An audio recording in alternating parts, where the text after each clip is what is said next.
सभी सखियों, सहेलियों को, श्रोताओं को और शेफाली आपको सोनाली पाठक का सप्रेम नमस्कार। बहुत बहुत नमस्कार सोनाली और सभी श्रोताओं को और सभी सखियों को शेफाली कपूर का नमस्कार। पहले तो ये बताइए कि कैसी हैं आप? मैं बहुत अच्छी हूँ और मुझे ना आज एक बहुत सुंदर अनुभूति हो रही है। मुझे ऐसा लग रहा है कि जैसे स्टूडियो में हर सिंगार कह लीजिए या फिर शेफाली कह लीजिए या पारिजात कह लीजिए, सुंदर फूलों की बरसात हो रही है, मधुर मुस्कान नजर आ रही है। इतनी सुंदर अनुभूति है कि जिसका मैं शब्दों में वर्णन नहीं कर सकती। क्या बात है सोनाली, इतने प्यारे शब्दों के लिए बहुत बहुत धन्यवाद। और जी हाँ, पारिजात के पुष्प होते हैं, हर सिंगार को शेफाली भी कहते हैं। वो आप जानती हैं ये मेरा प्रिय पुष्प है, बचपन से ही ये प्रिय पुष्प रहा है मेरा। वाह, क्या बात है, क्या बात है। और मुझे नहीं मालूम था कि मेरे नाम का अर्थ है ये, इसको भी यही कहते हैं, तब मुझे नहीं मालूम था, लेकिन बचपन से ही ये फूल मुझे बहुत प्रिय है। और इतना सुंदर नाजुक सा फूल होता है और बहुत जल्दी मुरझा भी जाता है, पर आंगन में जब उसकी बरसात होती है ना, तो इतनी सुंदर उसकी केसरिया कलर की उसकी पीछे की डंठल होता है और सफेद फूल, आहा, बहुत सुंदर, मंत्रमुग्ध कर देता है। और ऐसी ही अनुभूति कुछ मुझे आज हो रही है। आज मुझे भी बहुत अच्छी अनुभूति हो रही है, क्योंकि आज बहुत एक लंबे समय के बाद हम और आप इस मंच पर आए हैं। जैसे बाहर मिलते हैं तो उसकी कुछ बात और होती है, पर जब स्टूडियो में और हमारे सारे श्रोताओं के संग, सखियों के संग हमारा मिलना हो तो उसमें क्या बात है, बहुत चार चांद लग जाते हैं। और अब मैं कहूँगी अपना पिटारा खोल दीजिए। पिटारा खुल चुका है और आज बहुत सुंदर विषय लेकर आए हैं और हमारे बहुत सारे श्रोताओं ने, सखियों ने कमेंट्स लिखना शुरू भी कर दिया है। अरे वाह, क्या बात है। तो पारिवारिक कार्यक्रमों में युवाओं की घटती सहभागिता, यानी अभी अभी हाल फिलहाल हमने गणेशोत्सव देखा या फिर बहुत सारे त्योहार होते हैं, पर देखिए ना, हमारे जो युवा वर्ग है ना, वो पढ़ाई के नाम पर कह लीजिए या फिर दोस्तों से मिलने के नाम पर कह लीजिए, घर में बहुत कम ध्यान देते हैं कि अगर कोई मेहमान आ गए हैं तो उन्हें बहाना होता है कि भाई पढ़ाई करना है। पर जब मोबाइल से जुड़ना होता है, फिल्में देखना होता है, वेब सीरीज देखना होता है, तब इनके पास बहुत सारा समय हो जाता है। जी, पर ऐसे जब हमारे घरेलू कार्यक्रम होते हैं, जब कुछ कार्यक्रम होते हैं, उस वक्त बहुत कम युवा वर्ग हमें नजर आते हैं, तो उन्हें समय निकालने में उसमें थोड़ी सी दिक्कत आती है। उन्हें ऐसा लगता है कि हमारा काम नहीं है। पर ये तो भाई हमारी धरोहर है, हमारे भारतीय विरासत की धरोहर है कि हम किस तरह से परिवार को महत्व देते हैं, किस तरह से हम रिश्तेदारों को, दोस्तों को महत्व देते हैं। तो ये बात थोड़ी सी कहीं तो खटकती है। तो इस विषय पर हमारे श्रोतागण भी लिखकर भेजेंगे। कुछ कमेंट्स आए हैं हमारे श्रोताओं के पर। और भी इस विषय पर जानकारी अगर उनसे मिलेगी तो बहुत अच्छा रहेगा। और क्या लाएंगे आप? और मैं देख रही थी, जब मैं आपसे बात कर रही थी तो आप पर्स में कुछ तो उथल पुथल मची थी, कुछ ढूंढ रही थी आप। अरे क्या करे, मेरा जो सारा सामान होता है ना, मेरा पर्स ओवरलोडेड रहता है। क्या नहीं है जो मेरे पर्स में नहीं मिलेगा। ये आपका नहीं, मेरा भी वही हाल है कि कभी कभी ऐसा होता है कि हमारी सहेली, हमारे घर वाले फोन कर करके परेशान हो जाते कि फोन क्यों नहीं उठा रही है। पर कभी कभी ऐसा होता ना, इतने सामान में हमारा मोबाइल फोन कहीं तो दब जाता है। और हम ढूंढते रहते हैं समय पर, वो नहीं मिलता है। सच बात है। तो ये जो है ना, महिलाओं की पूरी दुनिया उनके पर्स में, क्योंकि घर से बाहर निकलती तो उन्हें ऐसा लगता है कि अरे ये भी रख ले, वो भी रख ले, इसकी कमी ना महसूस हो, ये भी चाहिए, वो भी चाहिए। तो उनका पूरा पिटारा जो है उसमें रहता है, पर्स में। और साथ ही भारतीय धरोहर स्थल, इसमें हम एलिफेंटा गुफाओं के बारे में जानकारी देंगे। और बहुत सारे श्रोताओं ने भी इस विषय पर बहुत सारे कमेंट्स लिखकर भेजे हैं। बहुत अच्छी जगह है वो, बहुत सुंदर, बहुत प्यारी जगह है। तो इन सब बातों के बारे में बहुत सारी बातें होंगी और हमारे श्रोता भी अब कमेंट्स और लिखना शुरू कर रहे होंगे। तब तक एक गाना हो जाए, सुनते हैं गीत।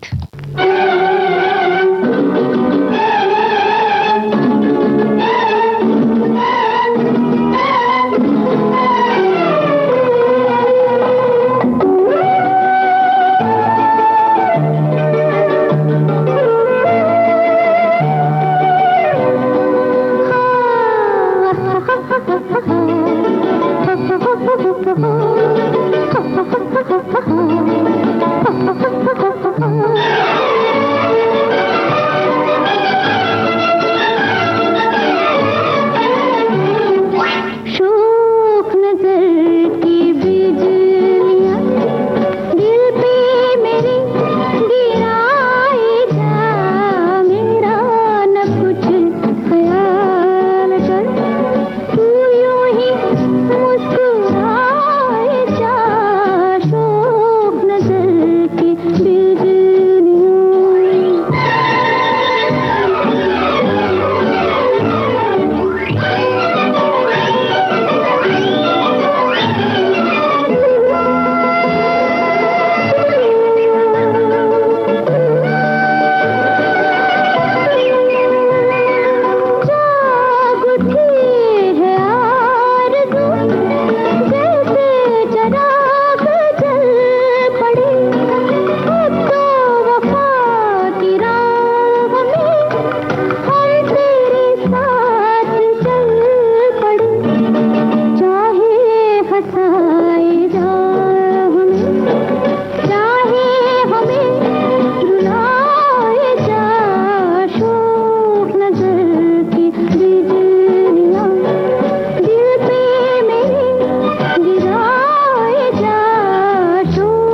सोनाली, आशा भोसले की गायकी के जो अंदाज हैं वो सबसे निराले हैं, है ना? और खासकर इस गाने में तो क्या बात ही थी। वो कौन थी फिल्म का ये जो गाना था जिसे राजा मेहदी अली खान ने लिखा था, मदन मोहन की तर्ज थी, और कितना लाजवाब गाना था। बहुत सुंदर गाना। और ये सारे जो मधुर गाने हैं ना, ऐसे लगता है कि बस सुनते ही रहो, क्योंकि ये गाने सचमुच हमारे लिए जीवन संजीवनी का काम करते हैं। बिल्कुल सही बात कह रही हैं आप।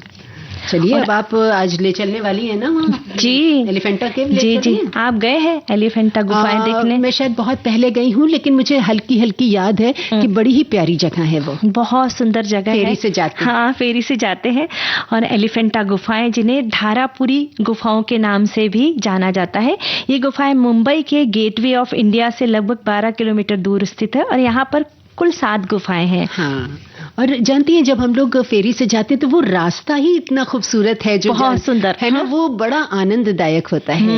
और वैसे इसका मूल नाम अग्रहारपुरी था। पुर्तगालियों द्वारा यहाँ पर बने पत्थर के जो हाथी थे ना, उसके कारण इसे एलिफेंटा नाम दिया गया।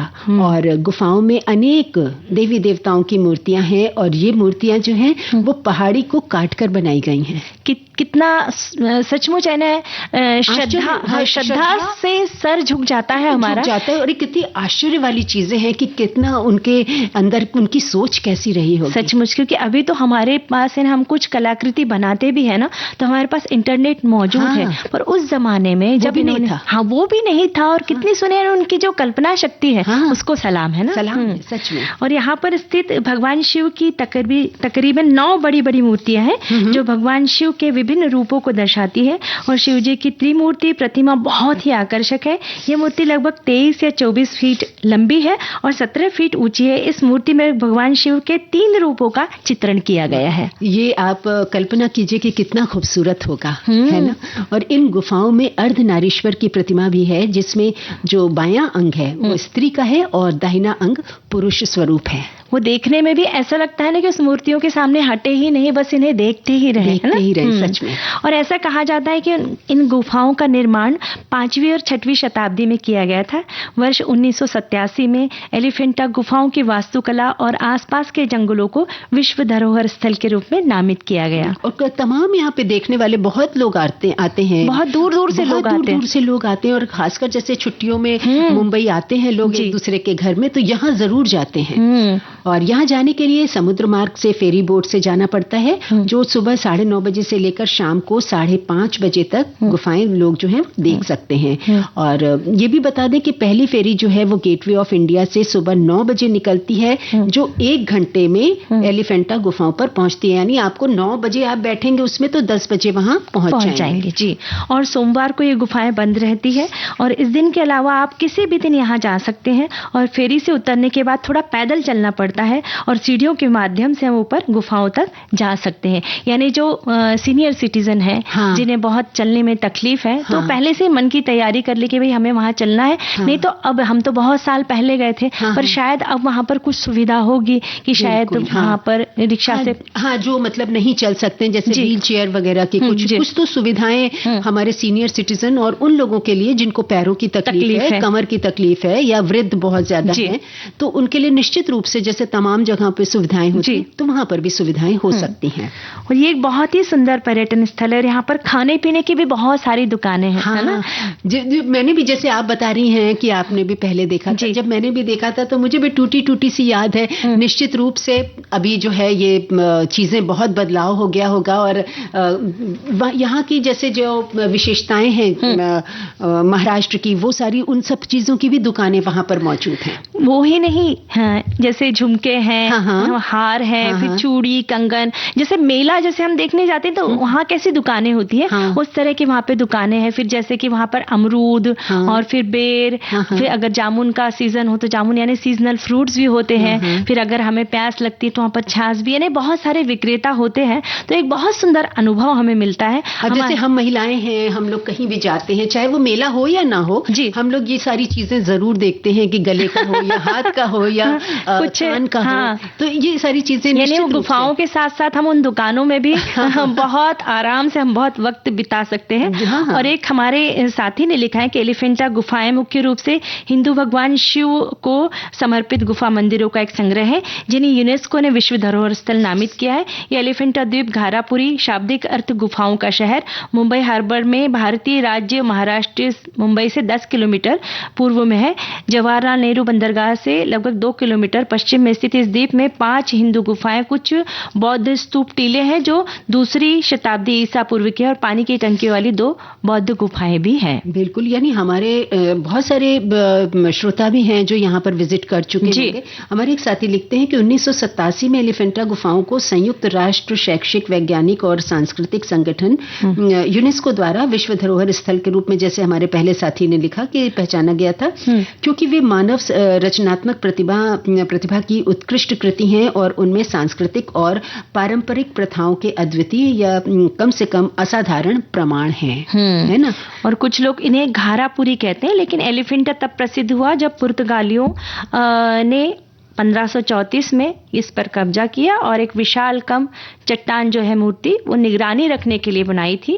और बाद में इसे, है ना, उठा करके इसे गार्डन है एक हमारे यहाँ पर मुंबई के विक्टोरिया गार्डन, जिसे जीजा माता उद्यान के नाम से जाना जाता है, वहां पर स्थलांतरित कर दिया है उस हाथी को। चलिए और कुछ कमेंट लेंगे, लेकिन यहाँ एक छोटा सा ब्रेक ले लेते हैं।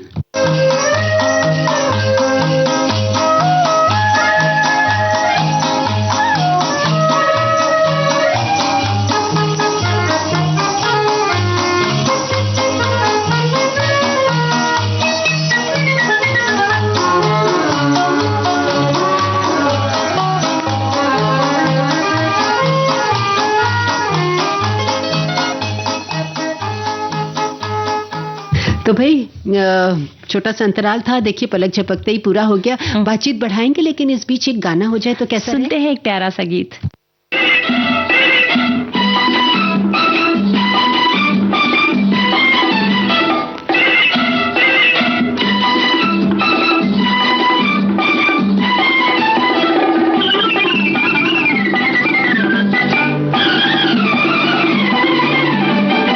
झूमता मौसम, मस्त महीना, चांद सी गोरी एक हसीना, आँख में काजल, मुंह पे पसीना, या अल्लाह दिल ले गई, या अल्लाह दिल ले गई। कोई रंगीला सपनों में आके, एक नजर से अपना बना के, प्यार का जादू हम पे चला के, या अल्लाह दिल ले गया, या अल्लाह दिल ले गया।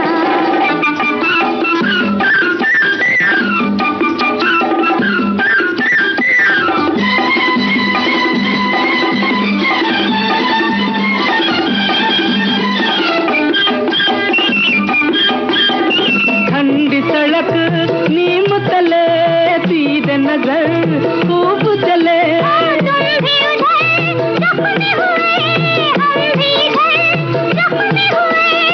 लाल चुनरिया चाल निराली, सर पे झूमर कान में बाली, हाथ में चूड़ियां मोतियों वाली।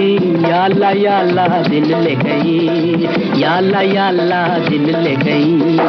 कोई रंगीला सपनों में आके एक नजर से अपना बना के, प्यार का जादू हम पे चला के। या अल्लाह दिल ले गया, या अल्लाह दिल ले गया।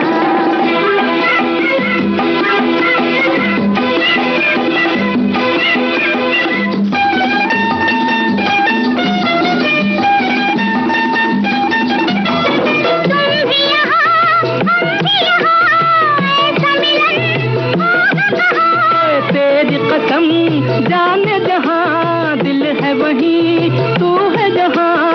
दिल का मालिक एक मतवाला, इस जहां में सबसे निराला, प्यार का सूरज दिन का उजाला। या अल्लाह दिल ले गया, या अल्लाह दिल ले गया। झूमता मौसम मस्त महीना, चांद सी गोरी एक हसीना, आँख में काजल मुंह पे पसीना। या अल्लाह दिल ले गई, या अल्लाह दिल ले गई।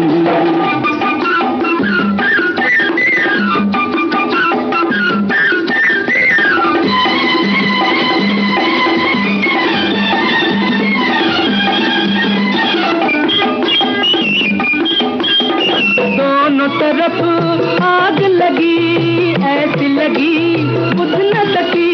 तुम भी जले, मैं भी जली, दिल तो गई, दिल की कली। या अल्लाह मुखड़ा तेरा गुल की कहानी, जुल्फे तेरी शाम सुहानी, रूप की मलका प्यार की रानी। या अल्लाह दिल ले गई, या अल्लाह दिल ले गई। कोई रंगीला सपनों में आके एक नजर से अपना बना के, प्यार का जादू हम पे चला के। या अल्लाह दिल ले गया, या अल्लाह दिल ले गया। झूमता मौसम मस्त महीना, चांद सी गोरी एक हसीना, आँख में काजल मुंह पे पसीना। या अल्लाह दिल ले गई, या अल्लाह दिल ले गई। या अल्लाह दिल ले गया, या अल्लाह दिल ले गई, या अल्लाह दिल ले गया। या अल्लाह दिल ले गई। ऐसे गाने मूड जैसा भी हो एकदम फ्रेश कर देते हैं। उजाला फिल्म का ये गाना लता मंगेशकर और मन्ना डे के स्वर थे, हसरत जयपुरी के बोल थे, और ये संगीत तो आप जानी गई होंगी शंकर जयकिशन का। बहुत सुंदर गाना। और जैसा कि हम लोग अभी इस गाने के पहले कुछ बात कर रहे थे गुफाओं को लेकर ना, तो हमारे एक साथी लिखते हैं सोनाली कि मुख्य परिसर सबसे बड़ी और सबसे उल्लेखनीय गुफा है, और ये शैव प्रणाली के गूढ़ पाशुपत संप्रदाय से संबद्धता को दर्शाता है। सबसे महत्वपूर्ण गुफा महेश मूर्ति गुफा, गुफा संख्या 1 है। त्रिमूर्ति सदाशिव की प्रतिमा एलिफेंटा गुफाओं के मुख्य आकर्षणों में से एक है, जिसका इतिहास 6वीं शताब्दी ईस्वी का है तथा ये मुख्य गुफा मंदिर में स्थित है। आगे लिखते हैं ये कि मूर्ति का आकार बहुत बड़ा है, बीच का सिर शिव का है, जबकि बाकी 2 सिर भैरव और उमा के हैं। ऐसे ही इन्होंने आगे और लिखा हुआ है कि इस गुफा में नटराज शिव रावण द्वारा कैलाश फहराने पर अंधकारी मूर्ति, कल्याण सुंदर शिव और अर्धनारीश्वर के चित्रण के साथ मूर्ति कला कक्ष भी हैं। बहुत सुंदर, बहुत सुंदर। और यहाँ पर है ना, जब हम जाते हैं तो पूरा एक दिन हमें देना पड़ता है। हाँ, एक दिन देना पड़ता है कि सुबह से निकले तो हमें शाम तक आराम से हमारा वक्त यहाँ पर गुजर सकता है, यानी गुजरता है। और सीजन के अनुसार अगर बहुत गर्मी है तो हमें थोड़ा सा सन ग्लासेस यानी धूप का चश्मा है, और प्रोटेक्शन के लिए सर पे आप कपड़ा लीजिए, कैप लीजिए, दुपट्टा डालिए। हाँ, बहुत सारा खाने पीने का सामान तो होता ही है, पर अगर आप चाहे तो घर से भी खाना ले जा सकते हैं और वहाँ पर दरी बिछाकर आराम से खाना खा सकते हैं। पिकनिक, हाँ, पिकनिक जैसा होता है। पर जब पिकनिक की बात चलती है शेफाली जी, तो तब क्या जरूरी है, हमारी महिलाओं की बड़ी सी पर्स। वो तो वही हर जगह वो हर जगह पर, खासकर जब पिकनिक पे जाना होता है या फिर कहीं बाहर जाना होता है, तो हमें ऐसा लगता है कि इसकी कमी ना महसूस हो, उसकी कमी ना महसूस हो। और हम महिलाएं जो होती है ना, वो सिर्फ खुद का ध्यान नहीं रखती है, सारे घर का कि अरे इसे हमारे पर्स में ये रख लेते हैं। यानी अगर हम अपना धूप का चश्मा रखेंगे ना, तो हम दूसरों का भी रख लेते हैं। अगर वो भूल गए थे, वो बच्चा भूल गया है, पतिदेव भूल गए हैं, ये भूल गए, तो उनका सामान रख लेते हैं, दवाइयाँ रख लेते हैं, गोलियां रख लेते हैं। फिर अगर खाने का सामान तो रखा है कि खाने के बाद में ऐसा लगे कि अरे हमें सौंफ भी रख लेना चाहिए, तो ये भी रख लेते, लौंग रखते। अगर किसी को मितली आ रही है, किसी को तकलीफ हो रही है, तो उसके लिए लौंग इलायची भी रख लेते हैं, कुछ गोलियां भी रख लेते हैं, पाचन की गोली भी रख लेते हैं, हाजमे की गोलियां भी रख लेते हैं। पूरा संसार उस पर्स में समाया हुआ रहता है। और ये भी होता है कि बच्चे हैं या बड़े कोई भी हैं साथ में, उनकी कोई चीज है वो हाथ में नहीं पकड़ पा रहे हैं, आप अपने पर्स में डाल लो, हम आगे ले लेंगे, और वो उससे भी पर्स जो है वो पूरा भर जाता है। यानी हमारे पर्स का वजन जो है ना, बढ़ते ही जाता है, और हमारे कांधे का वजन और ये चीज आप कहीं भी जाइए, चाहे वो पिकनिक हो या बाजार हो या ऑफिस हो, कहीं भी जाइए, अब आप ऑफिस में ही देखिए आपका बैग कितना हैवी हो जाता है कि हम ट्रेन से जा रहे हैं, हमें इस चीज की जरूरत पड़ सकती है, छाता ले लेते हैं, अच्छा स्टूडियो में ठंड होगी, एक स्वेटर भी रख लेते हैं। हाँ, अब छाते तो भूल गए। सॉक्स रख लेते हैं कि पैर में ठंडी, यानी इवन हम लोग जब सिनेमा देखने जाते हैं उस वक्त भी बहुत सारे लोग सॉक्स रखते हैं कि बहुत ठंडा होता है थिएटर, तो वहाँ पे ठंडी ना लगे, इसे जैकेट तो रख लेते, पैर में बहुत ठंडी लगती है। बिल्कुल ठीक कह रही हैं आप, बिल्कुल सही बात कह रही हैं, क्योंकि ये एक महिला के साथ नहीं है, ये हर महिला के साथ है कि उसका पर्स जो है ना, वो अपने पूरी सारी दुनिया उसमें समाये रखता है। और चलिए अब बातचीत तो हम जारी रखेंगे, लेकिन एक छोटा सा संदेश हो जाए। जीएसटी काउंसिल ने टैक्स को और भी सरल बना दिया है। सरकार ने सीमेंट पर जीएसटी की दर 28% से घटाकर 18% कर दिया है। टैक्स में कमी से आवासीय और व्यावसायिक प्रोजेक्ट पर लागत का दबाव कम होने की संभावना है। इसी तरह संगमरमर और ट्रैवर्टीन ब्लॉकों पर टैक्स की दर 12% से घटाकर 5% कर दी गई है, जबकि ग्रेनाइट ब्लॉकों पर भी पहले के 12% की तुलना में अब केवल 5% जीएसटी लगेगा। इसके साथ ही रेत, चूने की ईंटों और पत्थर की जड़ाई के काम पर भी कर की दर 12% से घटाकर 5% कर दी गई है।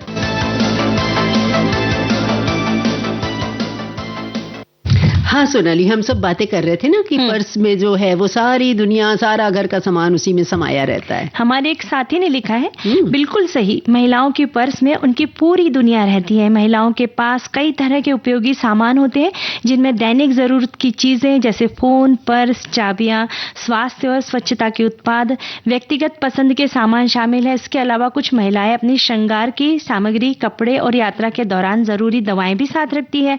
हालांकि उपयोगी सामान की सूची हर महिला की जीवन शैली और व्यक्तिगत जरूरतों के आधार पर अलग अलग होती है।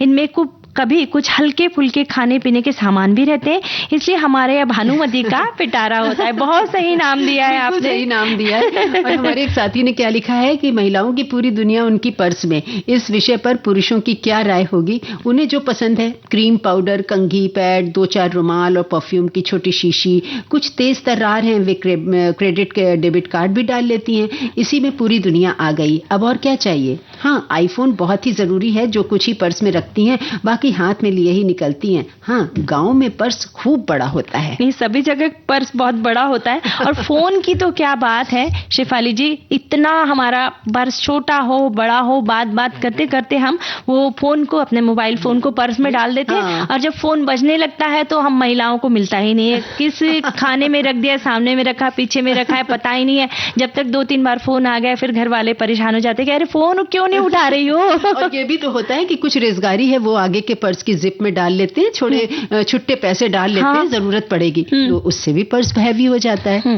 और आपने जैसे छाते की बात कही, तो आज सुबह ही घर से निकली मैं, तो थोड़ी धूप दिख रही थी, तो मैंने सोची छाता नहीं रखते हैं क्योंकि बहुत हैवी हो जाता है पर्स। पर कभी ऐसा हो सकता है कि घर जाते वक्त झमाझम बारिश आ जाए, तो फिर ऐसा लगता है नहीं, रख लेना चाहिए। इसके कारण भी हमारा पर्स बहुत भारी हो जाता है। आज आप छाता लाई हैं? लाई हूँ छाता। अच्छा, आज मैं ढीठ बन गई, आज मैं लेकर ही नहीं आई। तो चलिए अब एक गाना हो जाए यहाँ पर। पलकों के पीछे से क्या तुमने कह डाला, फिर से तो फरमाना। नैनों ने सपनों की महफिल सजाई है, तुम भी जरूर के पीछे से क्या तुमने कह डाला, फिर से तो फरमाना।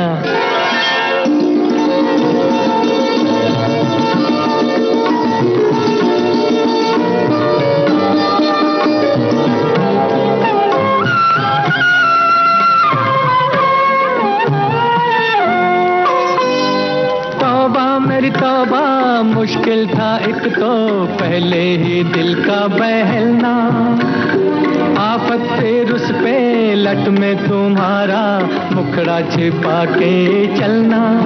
हाय तौबा मेरी तौबा मुश्किल था एक तो पहले ही दिल का बहलना, आफत फिर उस पे लट में तुम्हारा मुखड़ा छिपा के चलना। ऐसे ना बोलो पड़ जाए मुझको शर्माना। पलकों के पीछे से क्या तुमने कह डाला, फिर से तो फरमाना। हो नैनों ने सपनों की महफिल सजाई है, तुम भी जरूर आना। पलकों के पीछे से क्या तुमने कह डाला, फिर से तो फरमाना।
पलकों के पीछे से क्या तुमने कह डाला, फिर से तो फरमाना। नैनों ने सपनों की महफिल सजाई है, तुम भी जरूर आना। पलकों के पीछे से क्या तुमने कह डाला, फिर से तो फरमाना।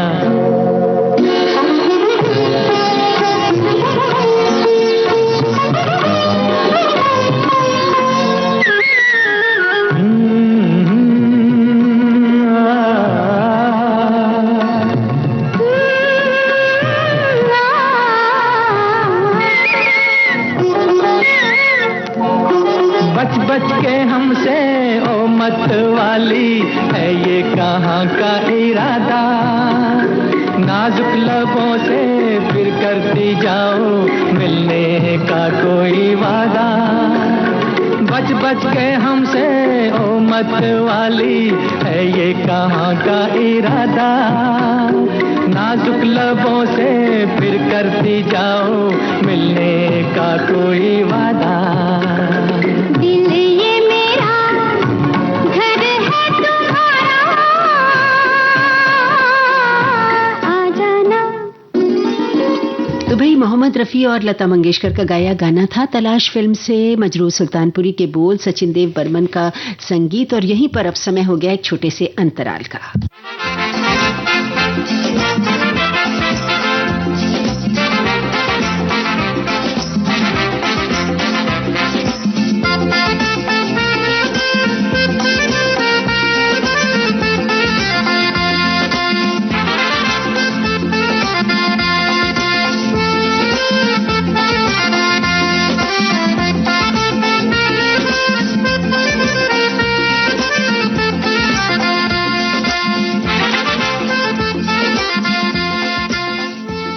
सोनाली, इस ऐसे मधुर वाद्य संगीत के साथ जो अंतराल होता है वो पलक झपकते ही खत्म हो जाता है, बहुत जल्दी निकल जाता है ना। हाँ, पता ही नहीं चलता। अभी हमने ब्रेक लिया, देखो ब्रेक पूरा हो गया और हम आगे बढ़ेंगे, कुछ बातें करेंगे, गाने सुनेंगे, लेकिन उससे पहले कुछ आप आवश्यक सूचना बता रही हैं। जी, एक आवश्यक सूचना है।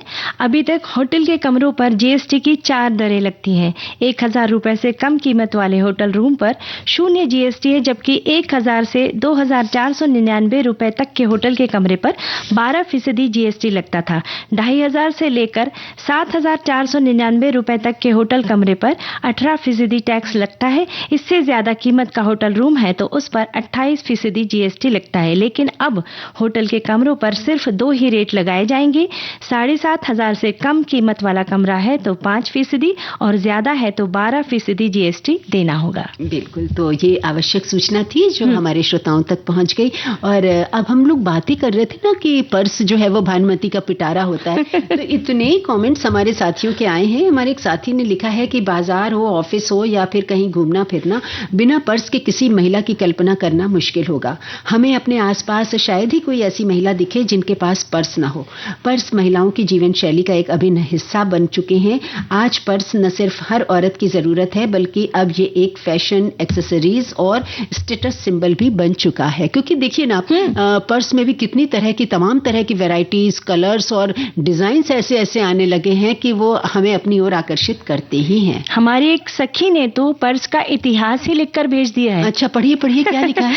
17वीं शताब्दी से पहले कपड़ों में जेब नहीं हुआ करती थी, इसलिए रुपए और अपनी निजी वस्तुएं रखने के लिए महिला और पुरुष दोनों ही थैले का इस्तेमाल करते थे। इस दौर में पूर्व और पश्चिम देशों पर मध्य पूर्वी देशों का प्रभाव पड़ रहा था। इसके परिणाम स्वरूप इन देशों में डोरी वाले पर्स अस्तित्व में आए। इन थैलों को डोरियों और लटकन से सजाया जाने लगा ताकि वे देखने में खूबसूरत लगे। भारत में लटकन के अलावा इन थैलों पर धागों से कढ़ाई का चलन था, इससे थैले और खूबसूरत लगते थे। मुगल शासन के दौर में इन्हें बटुआ और पोटली के नाम से जाना जाता था। यही वह समय था जब इसे एक फैशन एक्सेसरी के नजरिए से देखने की शुरुआत हुई। उस समय पर्स कई उद्देश्यों के लिए विभिन्न प्रकार के डिजाइनों में आते थे, जैसे कि बकल्स वाले बैग, चमड़े के पाउच और लंबी डोरी वाले पर्स। क्या बात है। बात इन्होंने बिल्कुल सही लिखी है। और अब देखिए ना, आजकल भी कितने तरह तरह के पर्स होते हैं। वैसे एक बात यहाँ पर मैं अपनी खुद की बताऊंगी, मेरी भी एक बहुत बड़ी कमजोरी है। ये क्या है? यही पर्स लेना। मैं बहुत ज्यादा पर्सेस खरीदती हूँ और मतलब मुझे अच्छे लगते हैं। मैं कहीं भी जाऊँ, ऐसा नहीं कि कोई ब्रांड हो, वो कहीं भी मैं जा रही हूँ, मुझे रोड साइड भी कुछ अच्छी चीज अगर ऐसी दिखती है जो हाँ ये मेरे यूज की हो सकती है तो मैं जरूर उस चीज को लेती हूँ। और आप देखिए जो हाथ से बनाए हुए पर्स होते हैं, उसमें कढ़ाई की हुई, पेंटिंग की हुई हो, हाँ वो बड़े अच्छे लगते हैं। देखिए कितनी मेहनत से वो लोग उस चीज को बनाते हैं। और उन्हें खरीदना भी चाहिए। आपने कहा खरीदारी के बारे में, तो ऐसी कलाकारों को प्रोत्साहन अगर हम खरीदेंगे तभी मिलेगा और उन्हें भी रोजगार मिलेगा, तो खरीदना जरूर चाहिए। बिल्कुल। और आप एक बार खरीद कर देखिए वो चीज आपके कितने काम आती है, क्योंकि वो बहुत स्पेशियस होती है। उसमें तरह एक बड़ी वो होती है, खाना होता है, उसके अंदर जिप्स होती हैं। तो ऐसी चीजें जरूर खरीदनी चाहिए क्योंकि ये यूजफुल होती हैं। ये ऐसा नहीं है कि वेस्ट ऑफ मनी वाली चीज नहीं है। हमारे एक साथी ने लिखा है, मेरे एक पहचान वाले ने हम महिलाओं के पर्स की भानुमति के पिटारे की उपमा दी। सच में हमारा पर्स किसी पिटारे से कम नहीं होता, जिसमें आपको सेफ्टी पिन से लेकर मेकअप के सामान तक, जरूरत की दवाइयां, कुछ खाने पीने का सामान, मोबाइल, पैसे, रुमाल, नैपकिन सब मिल जाएंगे। इन पर्स के बदौलत हम छोटी मोटी समस्याओं से यूं ही निपटने का हौसला रखते हैं। जी हाँ, जरूरत पड़ने पर हम एक हथियार के रूप में इसका उपयोग कर अपनी और अपनों की रक्षा कर सकते हैं। मुझे नाज है अपने पर्स पर। क्या बात है। बहुत बढ़िया। तो हमारे एक और साथी लिखते हैं कि लोग मजाकिया अंदाज में ये बार बार कहते हैं कि महिलाएं अपने पर्स में पूरी दुनिया का सामान लेकर चलती हैं। हालांकि ये बात कुछ हद तक सच भी है, क्योंकि हर महिला बाहर जाते समय अपना जरूरी सामान अपने पर्स में ही रखती है। इसमें मेकअप उत्पाद, देखभाल उत्पाद, पैड और परफ्यूम जैसी कई चीजें शामिल होती हैं। आप देखिए, आप लोकल ट्रेन्स में आती जाती हैं, बस में आती जाती हैं, आपको लोकल ट्रेन्स में भी कई ऐसे महिलाएं और बच्चे मिलेंगे जो इस तरह से कपड़े के बने पर्स भी बेचते हैं और जो बड़े उपयोगी होते हैं। पर है ना, पर्स तो हम खरीद लेते हैं, पर उसका रखरखाव भी बहुत जरूरी है शेफाली जी। बिल्कुल, उसकी सफाई बहुत जरूरी, क्योंकि ना अगर उसमें कुछ गिर गया और हमने धोया नहीं, उस पर हमने हाथ रखा और उसी हाथ से खा लिया तो हम बीमार भी पड़ सकते हैं। तो हमारे पर्स का खास ध्यान रखना है। खासकर जो चमड़े की पर्स है, बारिश के मौसम में उसमें से सफेद जैसी फफूंद सी लग जाती है, तो उसका भी खास ध्यान रखना है कि बारिश के मौसम में हमें सिर्फ रेक्सिन के पर्स लेकर जाना है। कपड़ों के भी नहीं ले जा सकते क्योंकि वो भीग जाएंगे, तो उसके अंदर का सामान भी भीग जाएगा। ये बहुत छोटी छोटी बातें होती है पर्स के साथ में भी। फिर ऐसी बात है कि अगर हम पार्टी वगैरह में जा रहे हैं तो कुछ स्टाइलिश पर्स हम लेते हैं। हाँ, फिर अगर हमें लंबी दूरी का सफर करना है तो उसमें हमारी थोड़ी मोटी भारी भरकम पर्स होती है। फिर अगर आसपास ही जाना है हमें हल्की तो फुल्की हाँ तो वाली। छोटी पर्स होती है। और अगर हमारे पास बहुत बहुमूल्य चीज है, बहुत उसमें सामान रखना है, तो अगर हमारे हाथ खाली रखना है तो हमें सिर्फ स्लिंग बैग रखना चाहिए, हाँ, जो बिल्कुल। सिर्फ हमारे कांधे पर डाल ले और साइड में आ हाँ, जाए। और उसमें सिर्फ पैसे हो और उसमें सिर्फ मोबाइल फोन हो। हाँ। यानी कि अगर बहुत ज्यादा रकम हमारे पर्स में है,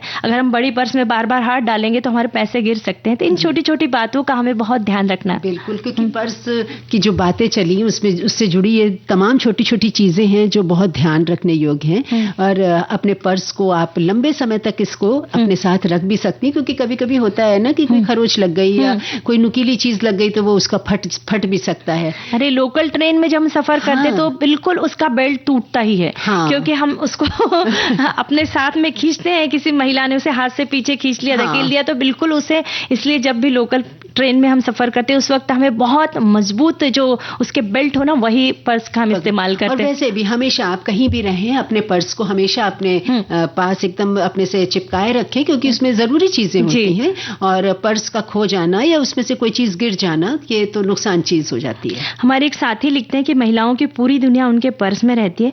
बिल्कुल, नौकरी पेशा महिलाएं तो सबसे ज्यादा बड़े पर्स का सदुपयोग करती हैं, जैसे पैसा, पहचान पत्र, चाबियां, मोबाइल फोन, मेकअप का जरूरी सामान, व्यक्तिगत स्वच्छता उत्पाद और छोटी मोटी दवाइयां, चाकू, पेन, डायरी, डॉक्टर की पर्ची, छुटपुट सामान और कार्यस्थल से संबंधित जरूर कागजात और वहां की चाबियां भी हो सकती है। अतः समय समय पर अपने बैग की सफाई करते रहना चाहिए। जो सामान नियमित काम ना आ रहा हो उसे हटा देना चाहिए। ये बहुत अच्छी बात लिखकर भेजी। नहीं तो क्या होता है कि हमने कुछ खरीदारी की है, उसके जैसे हमने कुछ कपड़े खरीद लिए तो उसके जो हमारी रिसिट है उसकी जो वो हमारे पर्स में है, वो कपड़ा फट भी गया हमने तब भी उसकी जो है ना वो पड़ी रहेगी, उसकी रसीद हमारे पास रहेगी। तो इस बात का बहुत, उसकी सफाई बहुत जरूरी है कि अगर पेन का ढक्कन निकल गया है तो उसकी जो इंक है वो हमारे पर्स को खराब कर सकती है। ये बहुत सारी चीजें हैं जो हमारी सखियों ने बहुत भर भर के कमेंट्स लिखे हैं और सचमुच बहुत उपयुक्त कमेंट्स लिखे हैं। अभी गाना सुन लेते हैं। बिल्कुल, गाना हो जाए।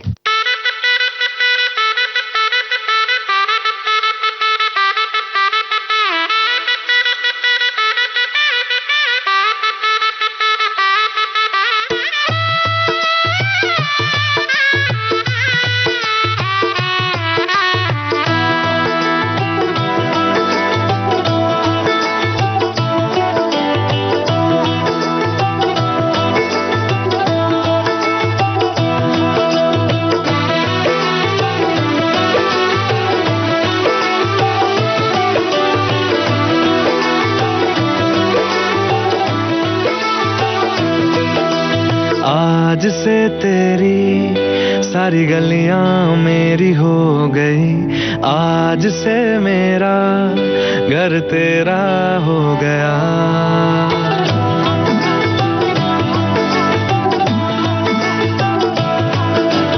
आज से तेरी सारी गलियां मेरी हो गई, आज से मेरा घर तेरा हो गया। आज से मेरी सारी खुशियां तेरी हो गई, आज से तेरा गम मेरा हो गया। ओ तेरे कांधे का जो तिल है, ओ तेरे सीने में जो दिल है, ओ तेरी बिजली का जो बिल है, आज से मेरा हो गया।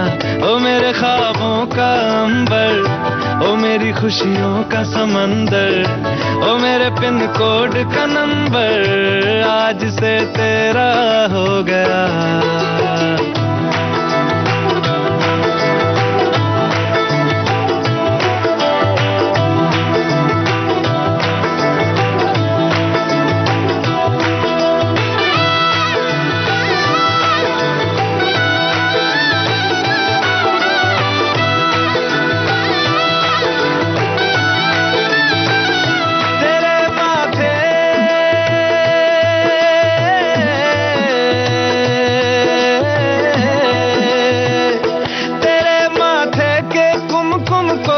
तिलक लगा के घूमूंगा, तेरी बाली की चुन चुन को मैं दिल से लगा के झूमूंगा।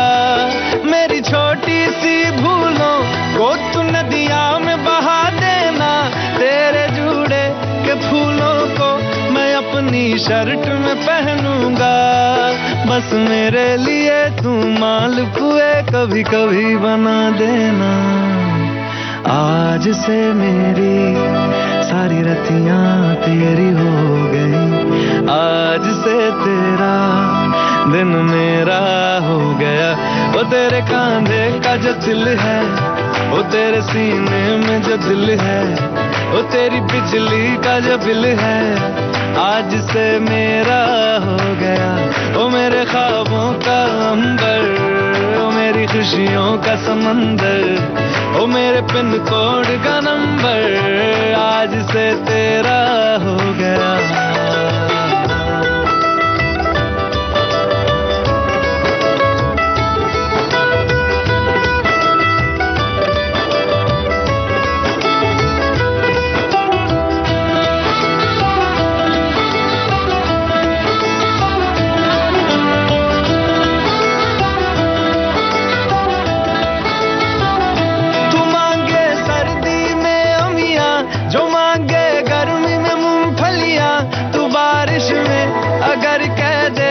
मेरे लिए तू धूप खिला तो मैं सूरज,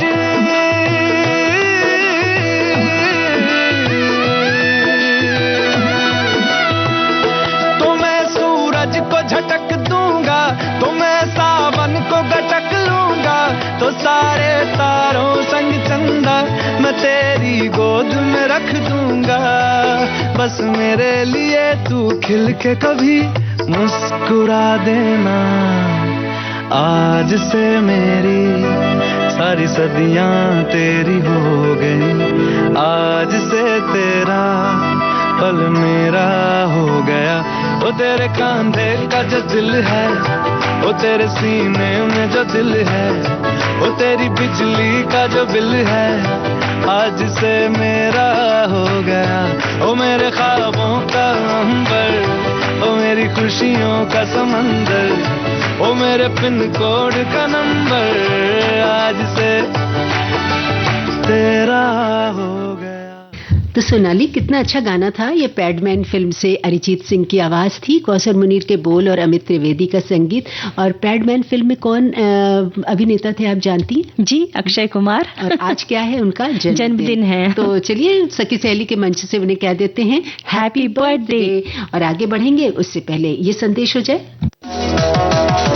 यदि आप अब कोई नई कार या बाइक लेने की तैयारी कर रहे हैं तो वो आपको काफी किफायती दामों पर उपलब्ध होगी। जीएसटी परिषद ने छोटी कारों, 350 सीसी तक की बाइक और तिपहिया वाहनों पर टैक्स 28% से घटाकर 18% कर दिया है। 22 सितंबर 2025 से लागू होने वाला ये त्योहारी तोहफा एंट्री लेवल गाड़ियों को और भी किफायती बना देगा, जबकि लग्जरी कारें और बड़ी बाइक 40% के नए स्लैब में आ गई हैं, लेकिन फिर भी उन पर कम टैक्स लगेगा। हाँ, तो सोनाली क्या कह रही थी आप? मैं कह रही थी कि भाई बदलते जमाने की तस्वीर कुछ बातों में सुखद लगती है तो कुछ बातों में थोड़ी तकलीफदायक नजर आती है। समझ रही हूँ मैं। पुराने समय में जन्मदिन हो, शादी हो, पूजा हो, उत्सव हो, त्योहारों के वक्त घर के सभी सदस्य सक्रिय रहते थे, पर अब युवाओं की भागीदारी थोड़ी कम नजर आ रही। क्या कहेंगी आप? हाँ, ये बात कहीं तक मैं सहमत हूँ इस बात पर, है ना? बिल्कुल सहमत तो हूँ, मैं काफी हद तक सहमत हूँ। अक्सर देखा जाता है कि इस तरीके के जो घर में उत्सव हो या कोई भी फंक्शन हो, समारोह होते हैं, तो उसमें से थोड़े से युवा थोड़े से गायब से दिखते हैं। नहीं, और कहते हैं इसके पीछे कई भी कारण हो सकते हैं, ऐसे जेन्युइन कारण भी हो सकते हैं कि भाई पढ़ाई है, करियर है, नौकरी है।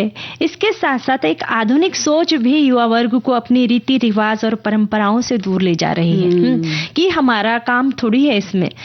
पर ये अगर हमने भी ऐसा ही सोचा होता, अगर हम जब छोटे थे, जब हम युवा थे, अगर हमने भी ऐसे ही सोच रखी होती, तो जो हमारी परंपरा है ये दूसरी पीढ़ी तक पहुंचेगी ही नहीं पहुंचेगी, बिल्कुल। और फिर वो पूरी खत्म ही हो जाएगी, है ना? तो इस और बहुत यानी सोचने की बात है, गंभीरता से सोचना चाहिए। और वक्त किसके पास है? वक्त सभी के पास कम होता है। हाँ। अब हमारे पास भी वक्त कम होता है, पर हम वक्त निकालते हैं ना। और इन सारी चीजों के लिए निकालना पड़ता है। भले ही आपका मन नहीं है, आप थकी हुई हैं, आपको और भी बहुत सारे काम हैं, लेकिन ये चीजें निभानी पड़ती हैं, करना पड़ता है ना। और इससे इतनी सुखद जो अनुभूति मिलती है ना, बाद में हमें पता चलता है कि अरे हाँ, हमारी माँ जो बोलती थी कि पूजा के वक्त या घर में भजन हो, या फिर कोई मेहमान आ रहे हो, उस वक्त तैयारी करना हो, उस वक्त हमारी मम्मी ने डांट के हमें बिठाया कि नहीं करो, ये करो। उस वक्त बुरा लगता था कि अरे क्या ये हमारी माँ हमारे पीछे पड़ी रहती। पर आज इतना अच्छा लगता है कि चलो हमारी माँ ने इतनी अच्छी सीख दी हमें, हमारी दादी माँ ने, हमारी नानी माँ ने, उसकी बदौलत आज है ना ये जो हम अपनी परंपराएं हैं अपनी दूसरी पीढ़ी तक पहुंचाने का काम करें। उससे हम अपने एक जो परिवार है उसको जोड़ के रखते हैं। हाँ, है ना? बहुत फायदे हैं, बहुत फायदे हैं, क्योंकि केवल हमारा जो एक हमारा सीमित परिवार 4 लोगों का 5 लोगों का यही नहीं, हमारा जो तमाम जो हमारे रिलेटिव्स हैं, पूरा परिवार, समाज पूरा एकजुट होकर उस समारोह में आता है, सबसे मुलाकात होती है। तो बहुत सारी जनरेशन से हमारी भी मुलाकात होती है। यानी ये परिवारों प्रदान होता है विचारों का, रिश्ते मजबूत होते हैं इससे, है ना? बिल्कुल सही कह रही हैं। और संस्कारों को जतन करने का भी हमारा काम करते हैं। अगर युवा वर्ग इसमें सक्रिय सहभाग नहीं लेंगे तो आने वाली पीढ़ियां इन मूल्यों से दूर हो जाएंगी। ये बात बिल्कुल आपकी सही है कि जैसे ये बात आपने पहले भी बताई कि मम्मी ने डांट कर इस चीज पर हमको सिखाया।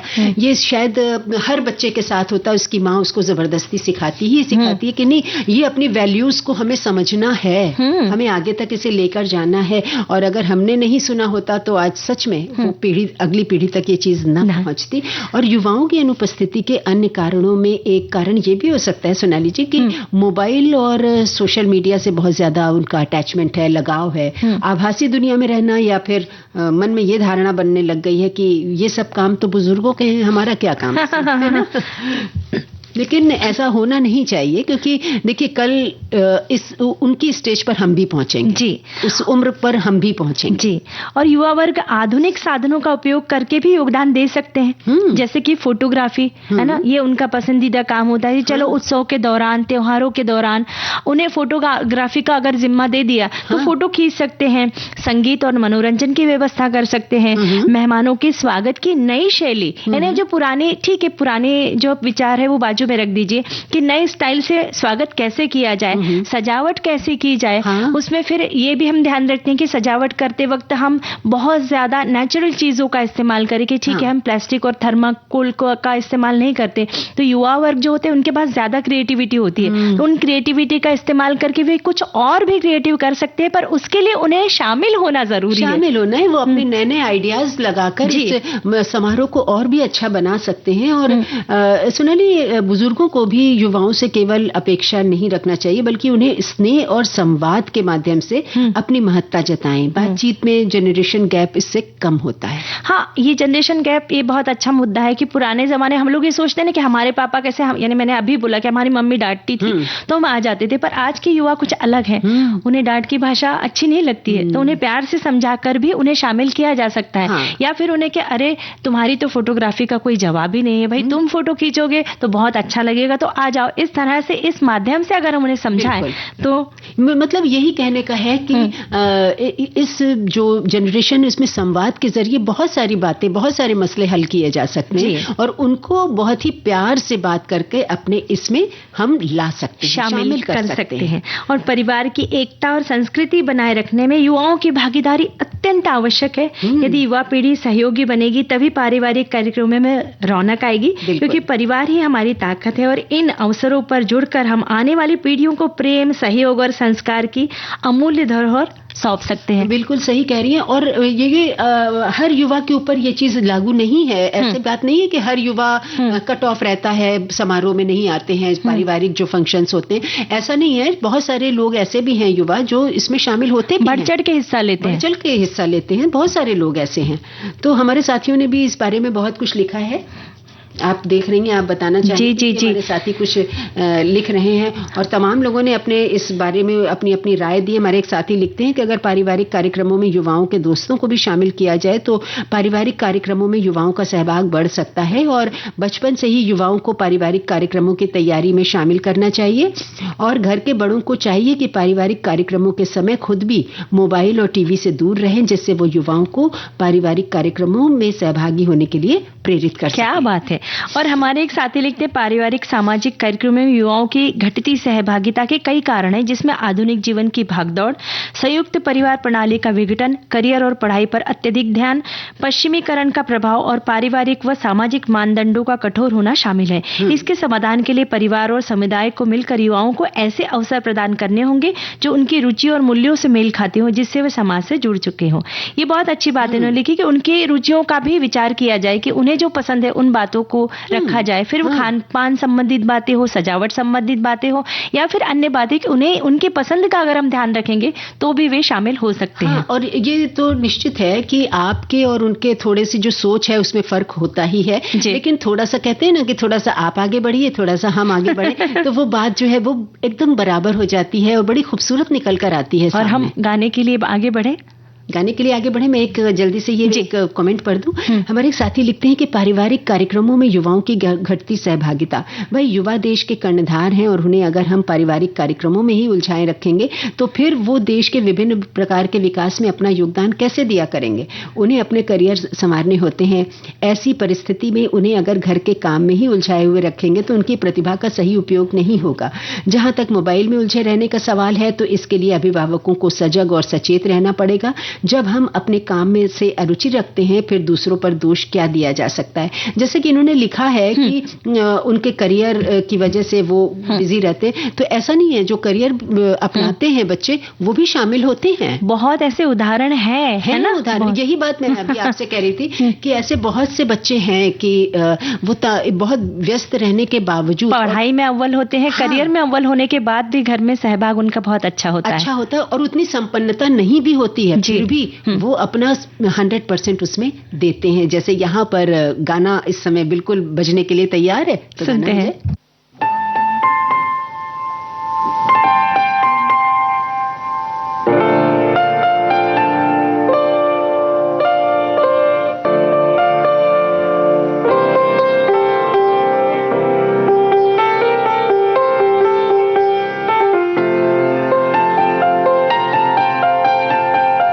चाहे तुम कुछ ना कहो, मैंने सुन लिया कि साथी प्यार का मुझे चुन लिया, मैंने सुन लिया।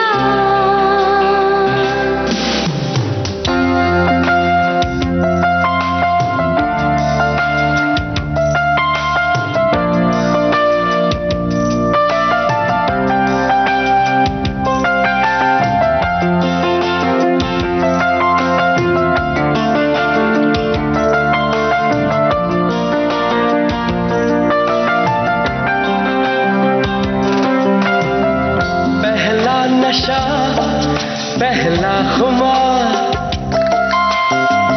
नया प्यार है, नया इंतजार, कर लूं मैं क्या अपना हाल, ऐ दिले बेकरार, मेरे दिले बेकरार, तू ही बता। पहला नशा, पहला खुमार,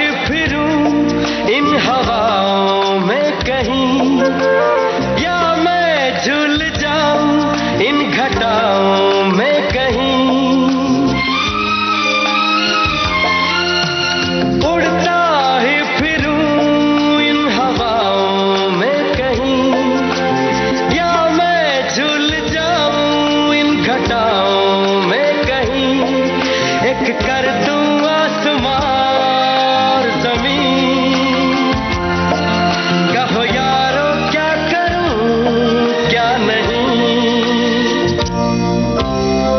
पहला नशा पहला खुमार, नया प्यार है नया इंतजार, कर लूं मैं क्या अपना हाल ऐ दिले बेकरार, मेरे दिले बेकरार तू ही बता। पहला नशा पहला खुमार।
जो जीता वही सिकंदर फिल्म का ये गाना था। उदित नारायण और साधना सरगम की आवाजें थी, मजरूर सुल्तानपुरी के बोल, जतिन ललित का संगीत। और बिल्कुल भी समय नहीं है कि अब कोई और कमेंट लिया जाए। अब हम लोगों को नमस्कार करने का समय आ गया।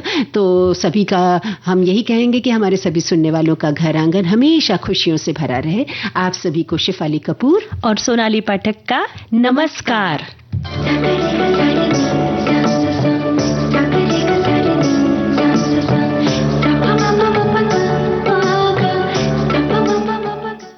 सखी सहेली कार्यक्रम की प्रस्तुतकर्ता अनुश्री पाठक।